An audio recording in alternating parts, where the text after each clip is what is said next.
I think it's simple enough. 3 cliff oolongs from the Horsehead Cliff.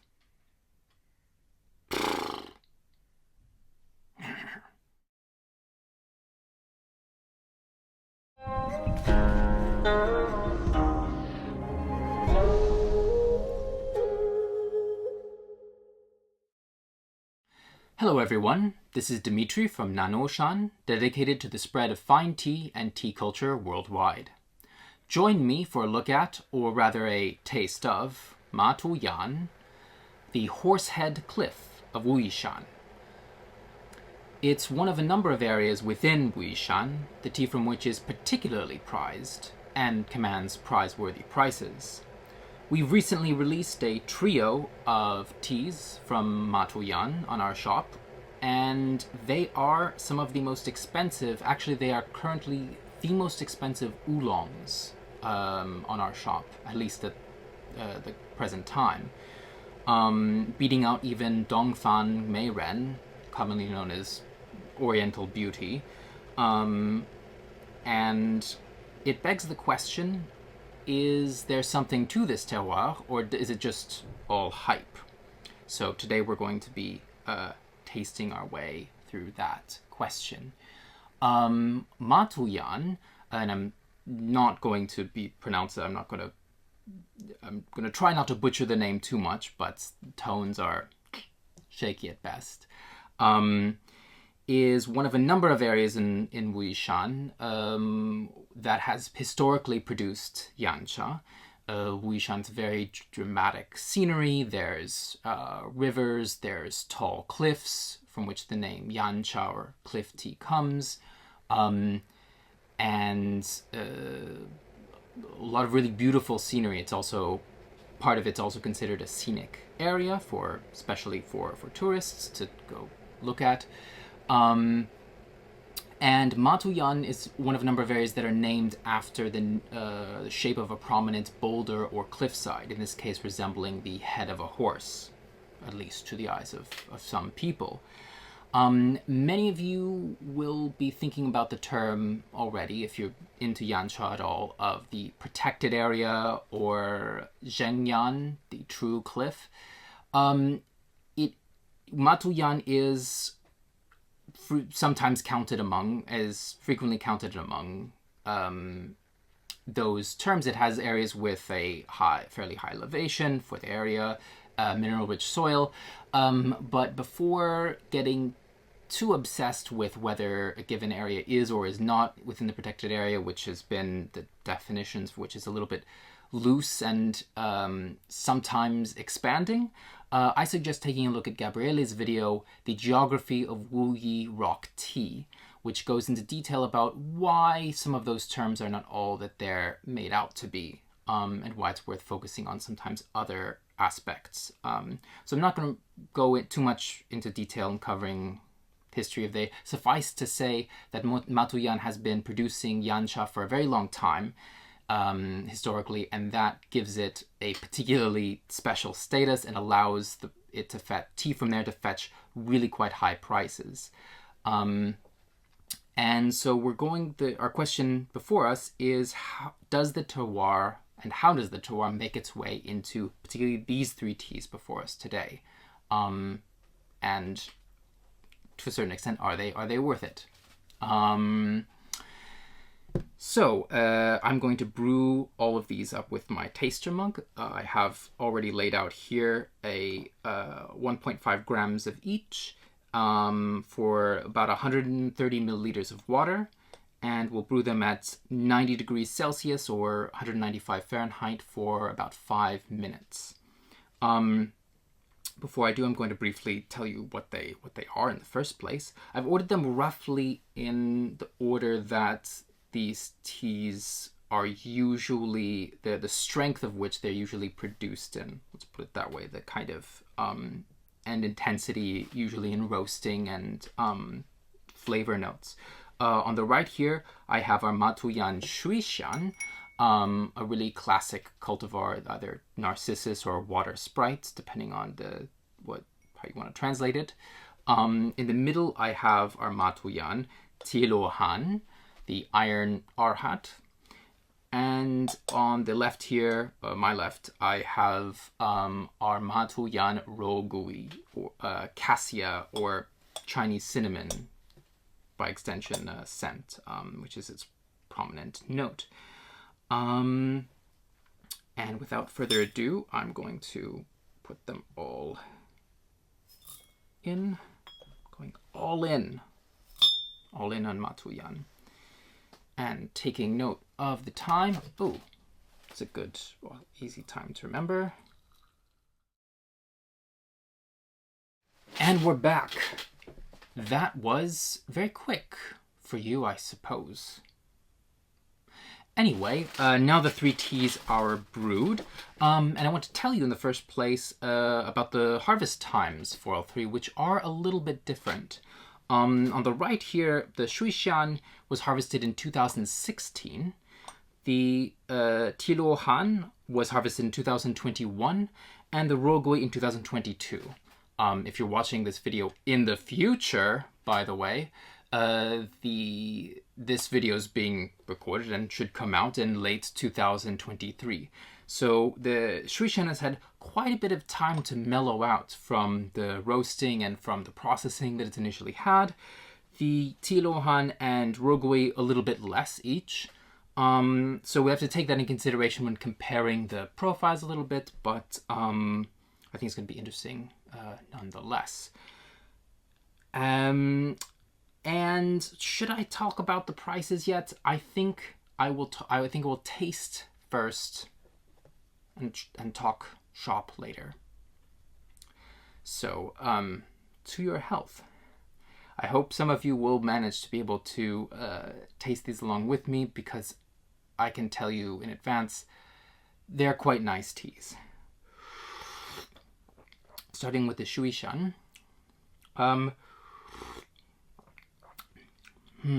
It's quite mild. Wuyishan's already tends to be in the spectrum of Yan Cha, a little bit on the mild side.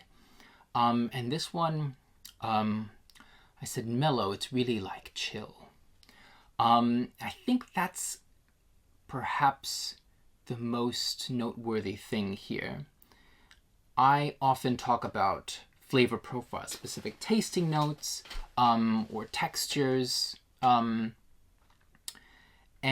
I do think that is worthwhile. Something to note here, I think, is the feeling.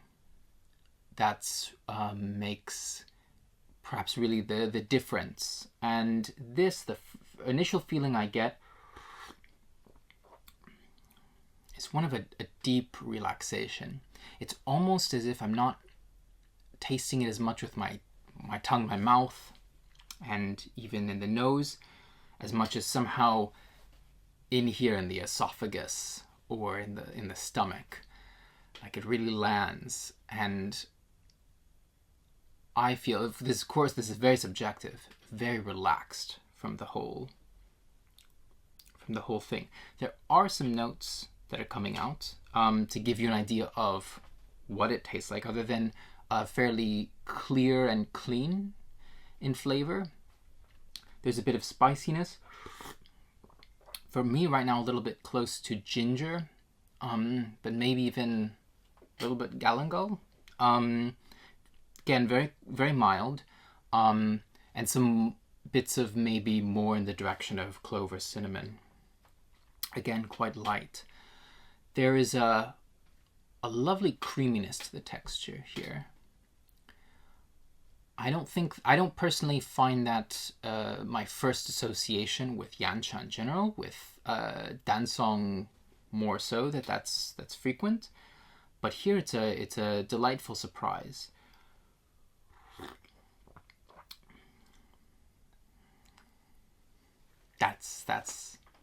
This is the taste of the tea in one wordless thing. A smile. Tastes like a smile. TEAWARE is, as expected, a little bit bolder, but not terribly much.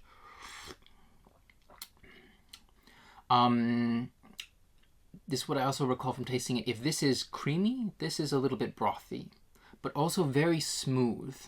That's something that I remember noticing in all three of these was the texture and this surprising creaminess, or surprising to me creaminess. Here we have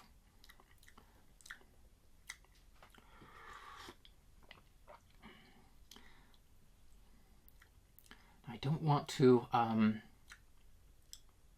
would be a little bit embarrassed not to if I misremember some of my own descriptions. You can look up what's the details of what I put on our website. One of these reminded me a bit of milk chocolate at the moment.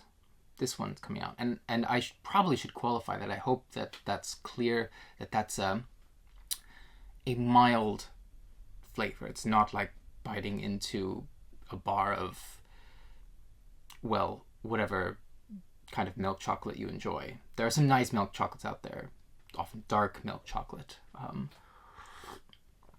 which has a little more flavor. That's a tangent, though. There's also a little bit of fruitiness to note here. TEAWARE is famous for the pear taste, and I think that's probably the closest description here, but you could also detect potentially a little bit of red fruit. And if it's direct pear or a little bit cooked pear, there's maybe slightly different there, or apples, or even quince. Quince is pushing it in the sourness direction a little bit for me. I don't find that here, but it's a bit of subjective. But that's kind of the taste. A little bit fruity there, mild. The feeling here, and of course, tasting all three next to each other is going to influence. I'm not doing rinsing with water, which I might do in a more, when I'm really tasting for the first time, I'm trying to separate flavors. Sometimes rinsing out with water is really necessary to not confuse tastes. But for what it's worth, the feeling here is also quite calming, but a little bit more uplifting. It is more in the nose, more exciting. The rogui. Now this is definitely spicy, and that's to be expected. The name is literally cassia, or Chinese cinnamon, a spice. But I wouldn't expect a dose of I don't know what would be something that you just pour a bunch of cinnamon into. It's not taking a bit of cinnamon powder or chewing even on some cinnamon bark. This is a kind of a wash of spiciness, a watercolor spiciness. Spiciness as a watercolor.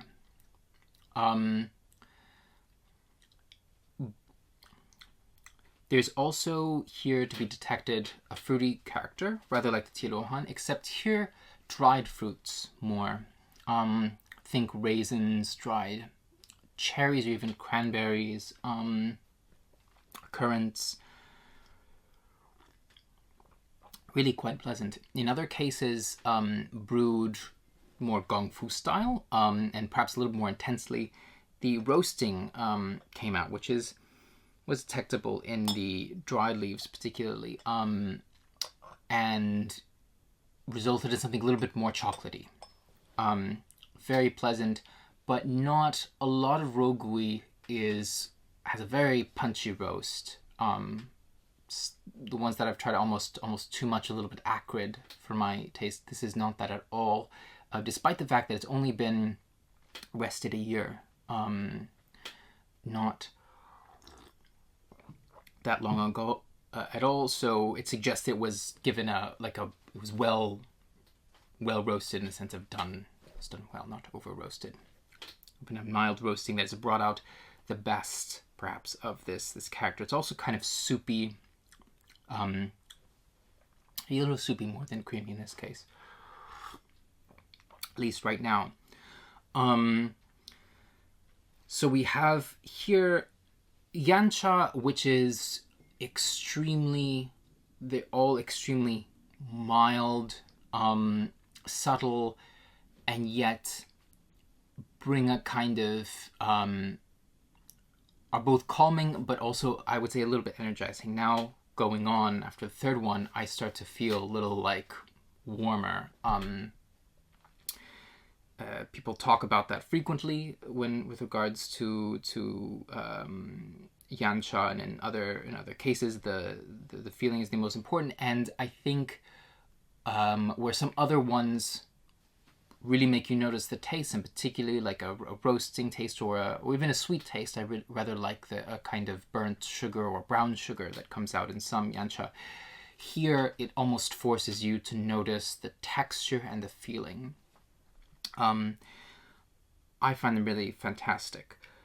It's worth mentioning, however, the prices. That's an aspect which is part of the subject of this video. I have some notes here.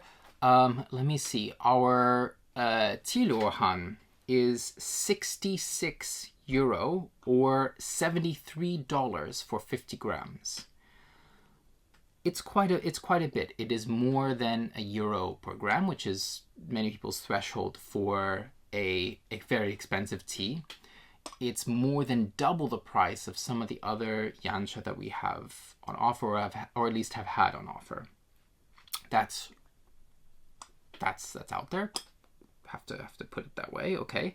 But we're not done. The Wuyishan clocks in at €74 or approximately $81 or $82. The price, the exact price will be fixed probably later today, but right around there. Also, so even more so.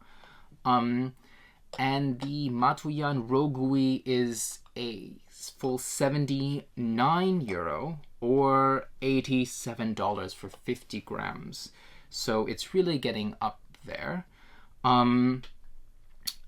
That said, if you watched our 6 Roguis video, or 6 Rogui video, in which Gabriele, Siggy, and Gabriel during the course of tea sourcing compare 6 different Rogui.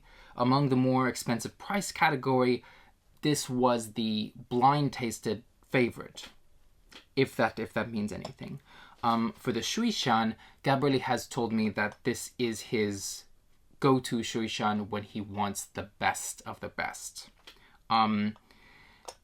For what's that is worth, I can say right now that they are all really delicious and fantastic teas.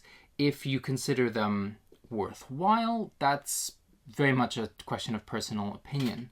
I think, as a kind of summary, what we see here is Yan Cha that is done in a very delicate way, in a very deliberate, well processed. And if there is something in the terroir that's characterizes these 3, it's come through perhaps in the mouthfeel and in the feeling it gives the body, at least to me. Again, these are also elements which are quite subjective. What I can recommend is at least tasting a little bit. Even the samples of a few grams don't run cheap, but to have the experience, if you can be assured of brewing it well and they don't seem too finicky, I think they will be quite a delight for everybody, really, beginners and the experience of light, but perhaps more if you've already tasted and been a little bit familiar with the Yan Cha landscape. That's how, in the case in which I can recommend it.